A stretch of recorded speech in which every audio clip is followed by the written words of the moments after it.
Upon checking my phone, I saw that I had 13 missed calls. They were all from my mother-in-law, Martha. Not again. As I was pondering this, my phone vibrated once more. Hello? Upon answering the call, Martha raised her voice in anger. Excuse me. Isn't the allowance for this month $3,000 due? Excuse me? I said, send the allowance. This month's payment hasn't been deposited yet. Martha raged, completely disregarding my circumstances and only expressing her own desires. I'd had enough of her. Even in this situation, she doesn't reflect on her words and actions, does she? I've got no choice but to resort to my last option. I pulled myself together and blurted out to my phone. Your son has passed away, so I can no longer send allowance. My name is Jennifer Smith, 32 years old. I'm a busy working woman at a major financial firm and also a housewife. I got married about 2 years ago. I met my beloved husband, Mark, through our shared hobbies. He was kind to everyone, and I was attracted to his warm smile, quickly developing feelings for him. Apparently, he felt the same way, and after dating for a year, we immediately got engaged.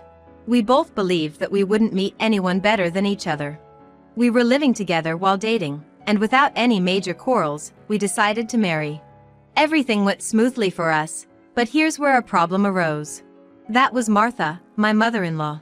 My father-in-law had passed away a few years ago, and since Mark didn't have any siblings, his only family was Martha. The trouble started when I first visited her home to introduce myself before our wedding. Nice to meet you. Martha clearly showed a displeased expression. So you're Mark's fiancé?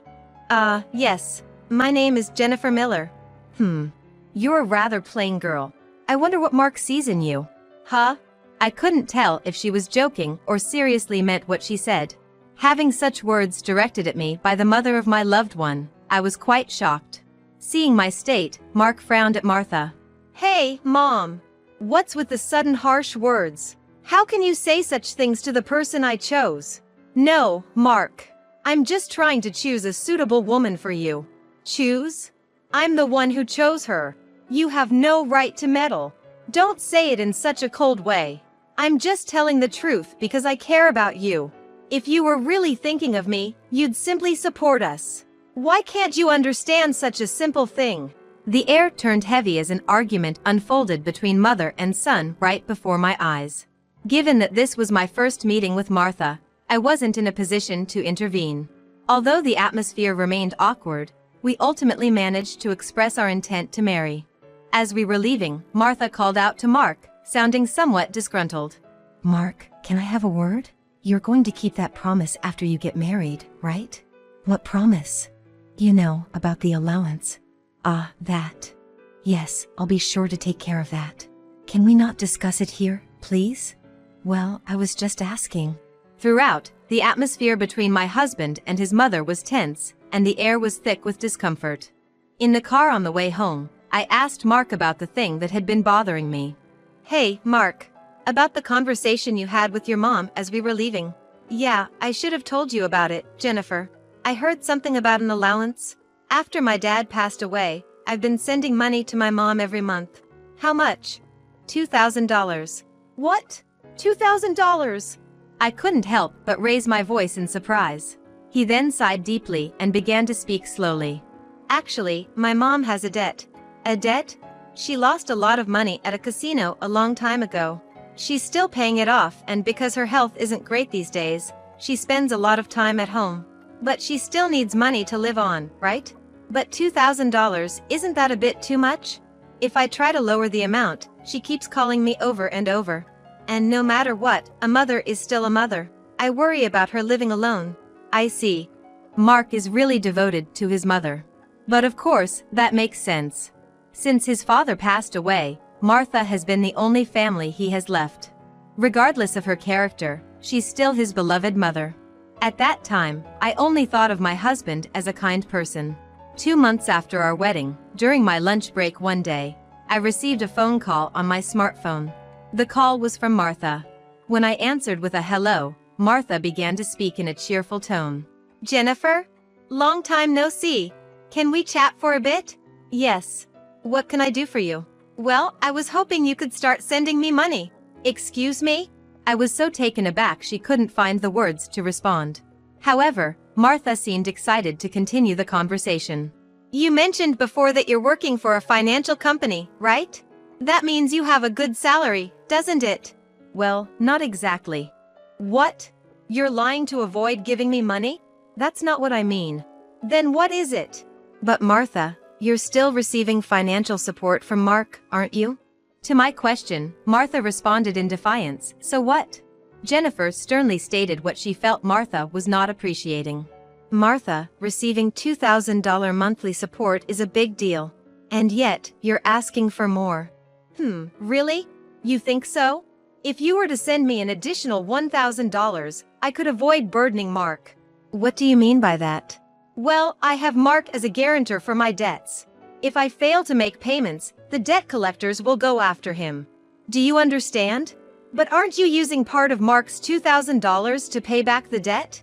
I'm short. I haven't told Mark, but I have a significant amount of debt. From Martha's tone, it was apparent that this was a fact even her husband was unaware of. Having children in the future would increase our expenses. In addition to that, taking over Martha's debt was not an easy task. But if Martha's payments fall behind, and the debt falls onto Mark, the interest will likely have accumulated significantly by that time. If I refused to send money, it would eventually become a problem for my husband as well. It was better for Martha to pay off her debt now. Thinking along those lines, I reluctantly agreed to Martha's proposal. All right. I'll start sending you money. Really? Good God, Jennifer. I knew you would say that. The total with Mark's contribution will be $3,000. But this means you can pay off your debt, right? Yes, of course. I should be able to pay it all off in about a year. You promise, right? You'll make sure to pay off all your debts? I get it. So, I'll be expecting it from this month onwards. Martha ended the call abruptly. Physical exhaustion from work combined with this emotional burden only added to my stress. $1,000 a month, that's gonna be rough. But it's also to prevent future problems for us. After all, if Martha can't make a living, it will upset Mark as well. That night, I promptly reported the matter to my husband. He told me I didn't have to do this, but I had already given my word to Martha, and it was a decision made for our future well-being. Mark expressed his gratitude and understanding, even as he maintained a sorry expression throughout. Time flew by, and 2 years have passed since then. The financial aid we thought would end in a year is still ongoing, and even now, we are transferring $3,000 every month to Martha. What's more, about 2 months ago, Mark fell ill and has been unable to go to work. He's on sick leave, so he's receiving disability benefits, but it's a mere pittance compared to his previous salary. Last month, I managed to transfer $3,000 to Martha from my savings, but it would be very challenging if this situation continues. And unbelievably, Martha has not once come to visit her sick son. We have told her his hospitalization, but she doesn't show up to see him, and only contacts me to ask, "You're still sending the money, right?" I was so angry that I decided to confront Mark about the issue. Mark, listen. Don't you think it's wrong that Martha is only concerned about money, even though you're in such a state? We need to think seriously about what to do going forward. Yeah, I've been thinking the same thing. I don't want to put more strain on you, Jennifer. This month, too, she's been bombarding me with calls and messages, asking if we've sent the money yet. Are you serious? How can she only think about money when her own son is sick? Mark showed his anger at his mother, his face slightly worn. Then, as if he had an idea, Mark exclaimed, "That's it," and wore a sly grin. What is it, Mark? Well, this is our last resort. I've come up with something. Something good? Yeah, for my mom. What? What Mark suggested was a plan I could never have imagined. Although it could be called inappropriate, that seemed to be the only way to make Martha understand. A few weeks later, Mark was discharged from the hospital. Martha didn't reply to any of our messages, so we didn't tell her about Mark's discharge. In the last 2 weeks, Martha has been relentlessly demanding the money. There's no point in sending money to a mother who doesn't even worry about her son. While Mark and I were enjoying a cup of tea, a message came in on my phone. Upon checking, I found 13 missed calls from Martha. Again. As I thought so, my phone vibrated again. It was another call from Martha. Hello. I turned on the speakerphone so that Mark could hear, and Martha started shouting right away. Listen. Where's the $3,000 for this month? Excuse me? That's right, the money. The money for this month hasn't been transferred yet. Martha, do you realize? Mark is now. I don't care if he's in the hospital or whatever. It's none of my business. You're working at a good place, right? You must have plenty of savings. Hurry up and transfer it here. Martha was shouting angrily. Eventually, she said something unbelievable. Listen, since you married Mark, if he can't pay, you have to pay me, understand?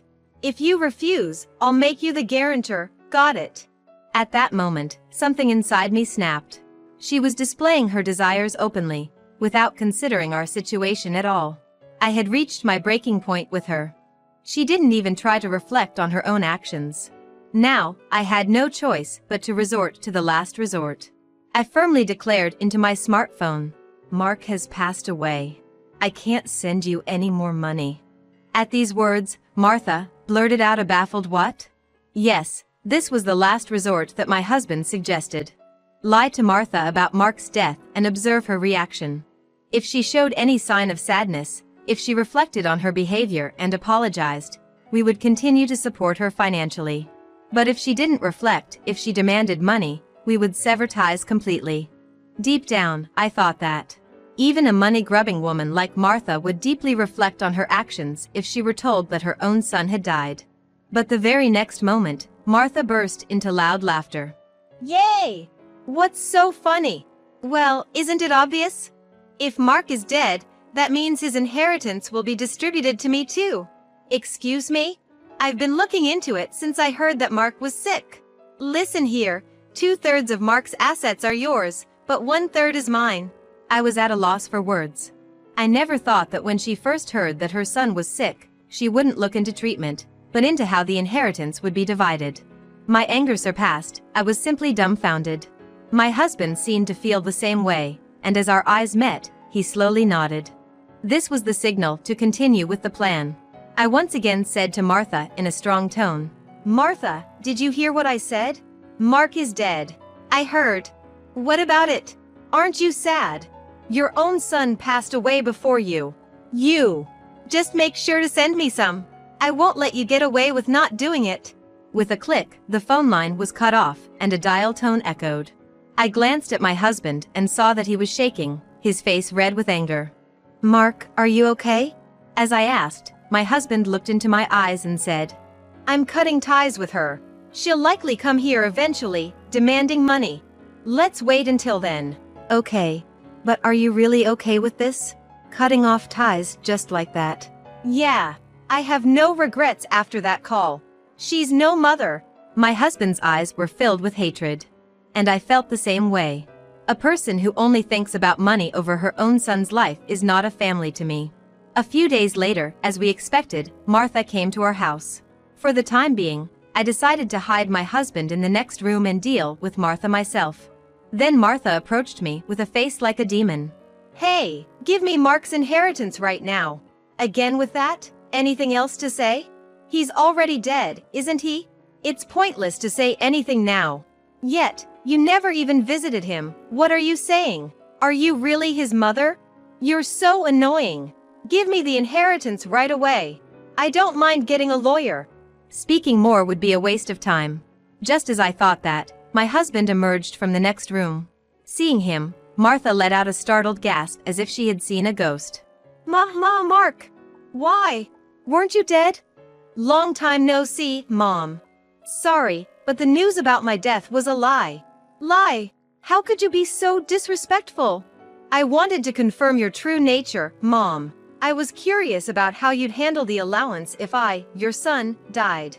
But you turned out to be a gold digger, just as I suspected. I got that perfectly. What? How dare you call your mother a gold digger? Silence. I'm cutting ties with a toxic parent like you. Martha's mouth was agape at my husband's angry shouts. She could not come to terms with the fact that her own son was severing ties with her. What does this mean, Mark? It means exactly what I said. I can't consider someone like you as my mother. No way. Then, what about the allowance? Do you really think I would? You're on your own with the debts. We're moving. Wait, please. If you do that, what about my living expenses? Tearfully pleading, Martha reached out to my husband. He forcefully shook off her hand, looked at her coldly and said, I don't care about your living expenses. You have been living off us without even a single apology. I really understand your despicable nature now. Don't you dare show up in front of us again. No. Wait, Mark. Are you going to abandon your mother? Ignoring her words, my husband grabbed Martha's arm and dragged her to the front door. He threw her shoes and bag outside and chased Martha out of the house. Martha was making a fuss outside for a while, but disappeared after a bit, perhaps unable to withstand the eyes of the neighbors. She tried contacting us multiple times, but we ignored all of her attempts. We set Martha's number to be automatically rejected, and we finished moving. Regarding the matter of co-signing for the debts, it became invalid since Martha had made Mark the co-signer without his consent, and therefore he was not responsible. Without the allowance from us, Martha seems to be leading a miserable life. It's only natural, as she had been using the allowance for her gambling habits instead of paying off her debts. She still has a mountain of debts, and she is chased by debt collectors every day. She can't gamble anymore and seems to be working from dawn to dusk. For the foreseeable future, it's unlikely that she will be able to pay off her debts completely. She will have to keep working until she is unable to move. This is entirely her own doing. As for us, we are spending fulfilling days in our new home. My husband's condition has stabilized, and he has returned to work after some time. Now, there's a new life growing in my belly. We're going to have an additional member in our family next year. From now on, we want to spend happy days as a family of 3.